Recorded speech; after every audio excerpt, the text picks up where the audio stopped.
Christmas traditions. Some are old, some age-old, and some very modern. But they're always evolving. And does traditional behaviour hold us together anymore? So, what's the point of Christmas traditions? Join me, Jan Darasz, for How We Got Here.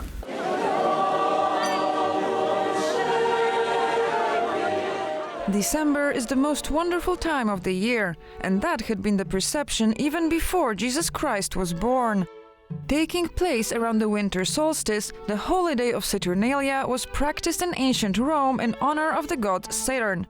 Called by the Roman poet Catullus the best of days, Saturnalia saw the overturning of Roman social norms, with gambling, days-long alcoholic revelries, and masters serving at the tables of their slaves. There was also cross-strata exchange of gifts in the form of candles, wax figurines, and gag gifts.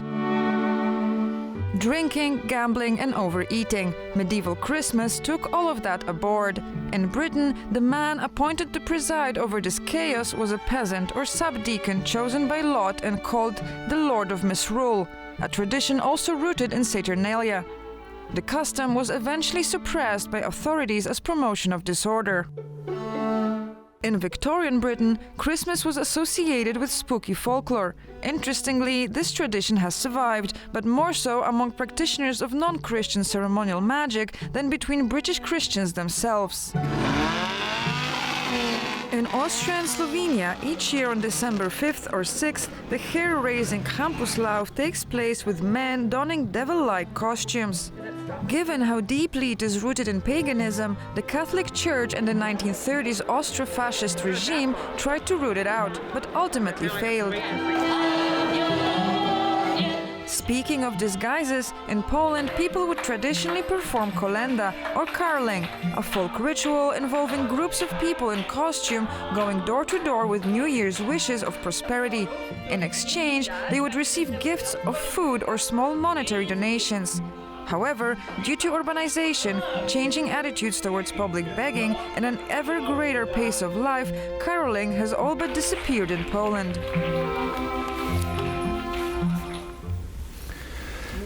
Joining us today, I'm delighted to welcome Dr. Justyna Napiórkowska. She's the artistic director of the Napiórkowska Gallery here in Warsaw and in Brussels, an art historian and a political scientist. So welcome to the programme. Thank you very much. Thank Great you to for have you having me. once more. It's wonderful pleasure. to see you. Our film there presents a curious mix of pre-Christian pagan rituals, Roman practices. Do we still remember Christmas in these terms? How have these practices impacted on our consciousness of what Christmas is? Mm-hmm. We know it's a Christian festival, but how has it seeped through? I would say that maybe there is a question whether we already remember those pre-Christian roots, because we are now witnessing more and more interest in the Slavic traditions also. For instance, the so-called Szczodre Gody, which would be the period of celebration connected to the winter solstice, because of course all those pagan traditions were very much connected to the rhythm of nature, and especially to the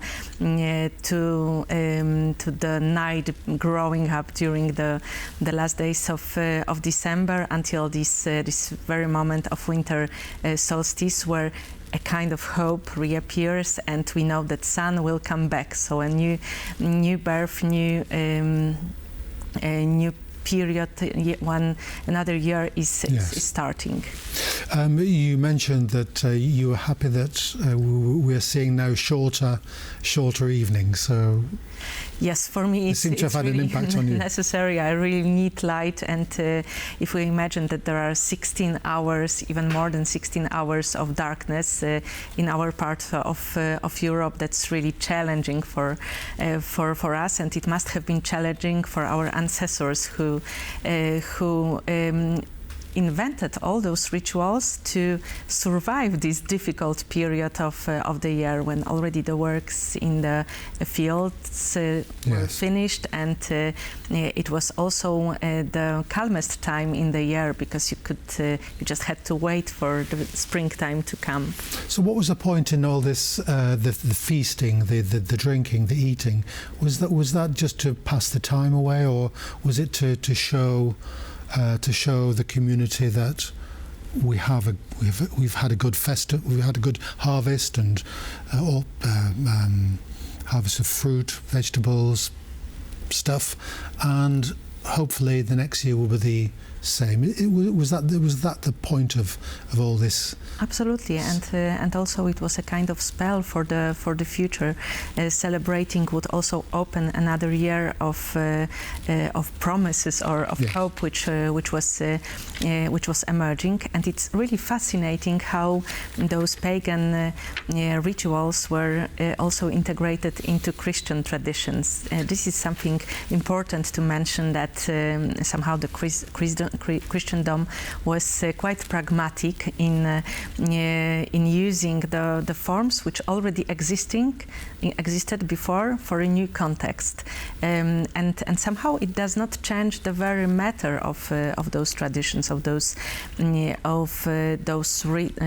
rituals of passage, of the rites of passage that we live with the yearly rhythm. So is this you mentioned that the Christian Church was pragmatic in its conversion of pagans. Very clever to integrate the message of Christ into the calendar of the year. Very clever, and it was also fitting the concept, because it's altogether about the rebirth of hope, and that would be the essential linking element of those traditions. I think it's really interesting also how we rediscover those Slavic traditions nowadays, the Goths, which ruled over the territory of let's say Eastern and Central Europe, and somehow find elements which survived in another form. Yes, I mean, you hear this movement, the Turbo Slav movement. Why is there such an interest in the pre-Christian era, but nonetheless keeping this Slavonic identity? What are people trying to look for? I strongly believe that it's the question of identity is really crucial also for Poland, for Polish people, for Poles, especially in the context of the last century, or even the 2 or 3 last centuries, where a kind of deracination took place. And nowadays, when we are also witnessing the war of Russia against the Ukraine, culture and traditions are the element of resilience, and somehow they permitted ourselves to anchor ourselves better in the place and context we are living in.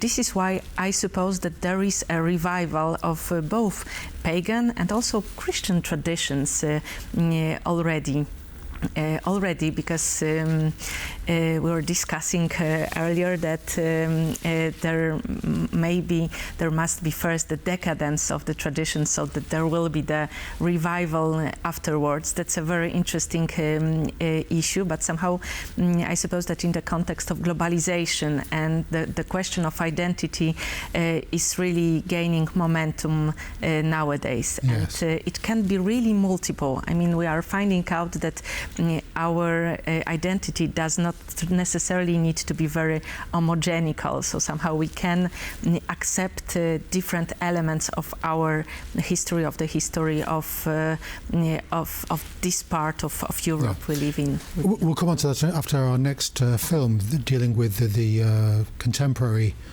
fight for identity. But what was the unique Polish twist on the Christmas traditions? You mentioned the fact that Poles became deracinated, uprooted from their past. They were last 200 to 300 years occupations, partitions. How did the Christmas tradition of being Polish evolve in certainly the late 18th, early 19th century, when this was, or mid 19th century, when this pressure not to be a Pole, or pressure against Poles, was very marked? Well, there is also a multiple interpretation of this issue of the 19th century. First of all, we have to mention that Polish culture was kind of born in the rural context very often. We did not have a developed city society, so somehow the points where culture was developing, where ideas were growing, it was very often in the manor houses of the noble families, and around them the villages which were also using and developing those traditions. This was imported into the urban landscape. That's it. And secondly, there is also this important political element, as in Polish history, we might just think about a painting which has a very symbolic meaning, and I think it's very present in our minds, by Jacek Malczewski from the end of the 19th century, the Christmas Eve in Siberia, which was relating to this very special evening for which we are waiting during the whole year. The moment which was also to build some kind of resilience. I will just mention on the painting by Jacek Malczewski, we can see some people deported to Siberia by the Russian Tsars, and suffering from the poverty, and also from the fact of living far of their roots, of their families, of their homes at the end. So they are kind of reconstructing their home in the far-fetched land. Yes, wherever you are, in a trench or in Siberia, you can always have a little bit of Poland on Christmas Eve, which is... That's it. I would also say that there is a very rich symbolism of bread, and sometimes I notice myself that it is kind of impossible for me to throw away the piece of bread, because it's also present in my mindset as the element of the biggest respect at the end, which was first linked to the fact that it was food to feed, but also there is this beautiful tradition, the one and only that is so unique, the Christmas waffle, which we are sharing with our close ones. There is another beautiful tradition of having one dish left for a person, for the weary traveler who might appear, or maybe for our ancestors and their spirits, which might assist us on the Christmas Eve evening. So I suppose the strength of those traditions also emerges a little bit from its hybrid constitution, the fact that they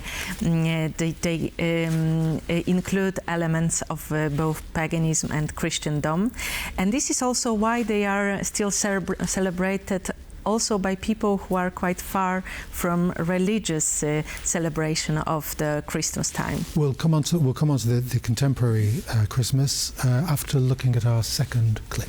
Perfect. Polish Christmas is not what it used to be, and that's not just because the promise of Dean Martin's lyrics has failed to deliver for at least 4 years running. It has something to do with the spirit of Christmas, not the one brought over by the holiday's ancient Roman roots, but the one the Catholic Church has endlessly struggled to associate with the birth of Jesus Christ.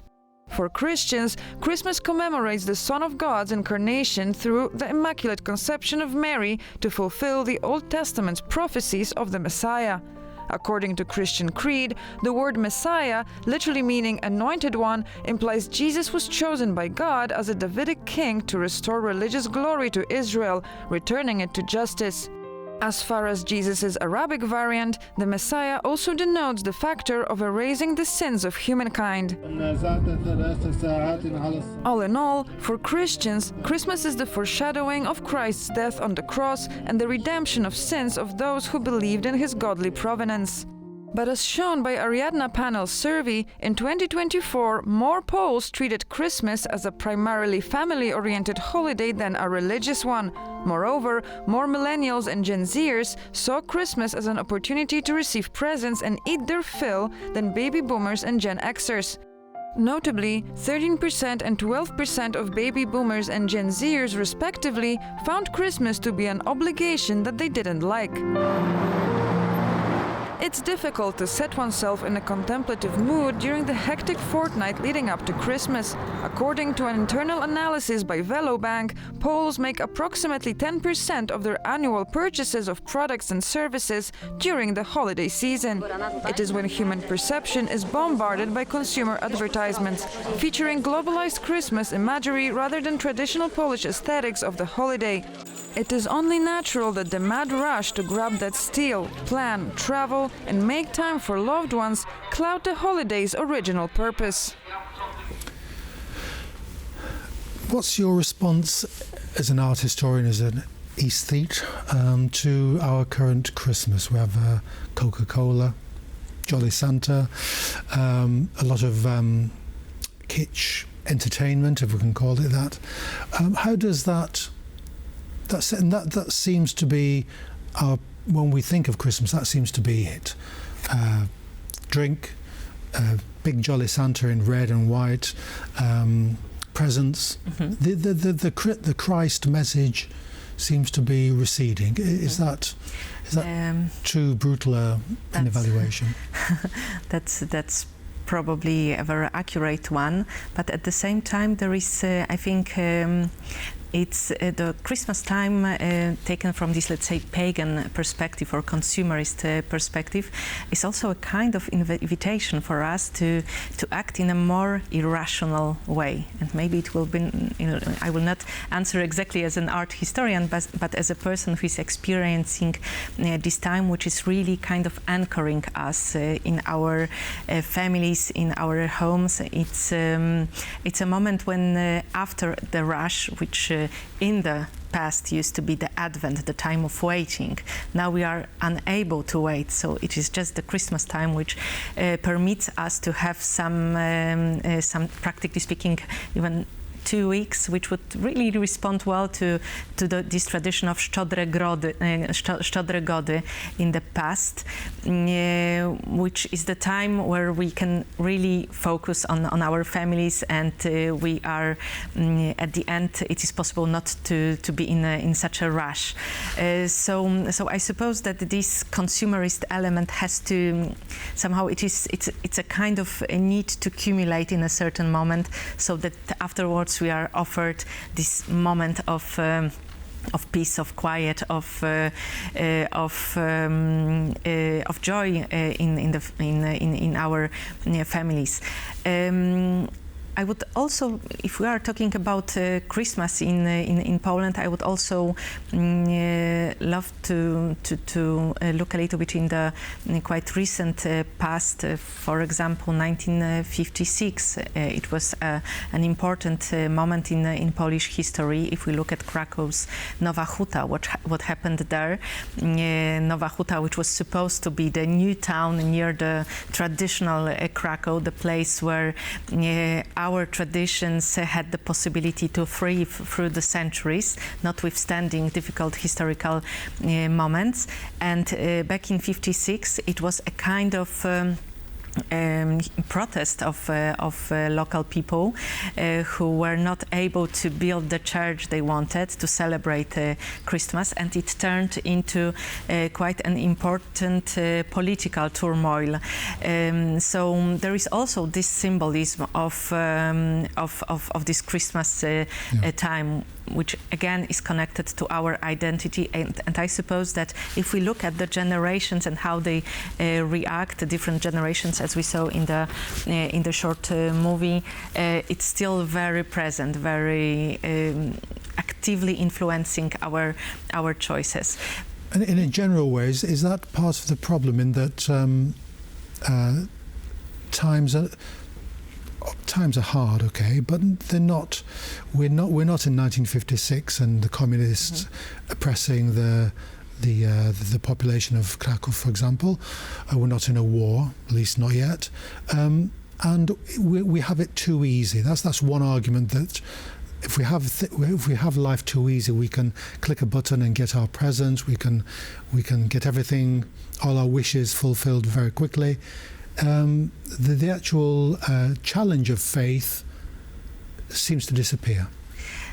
But still, it is, I think, quite present if we look at initiatives like Szlachetna Paczka, the charitable activity, or the focus on elderly people that we are trying to notice at least once a year, and probably it's also a very good lesson of empathy and of presence in our environments, where we do not want to permit that someone will be alone on this special evening of the Christmas Eve. So even in this time of consumerism, there are those actions which prove that they exactly respond to the call that the birth of Christ would bring, some more empathy and love for the others.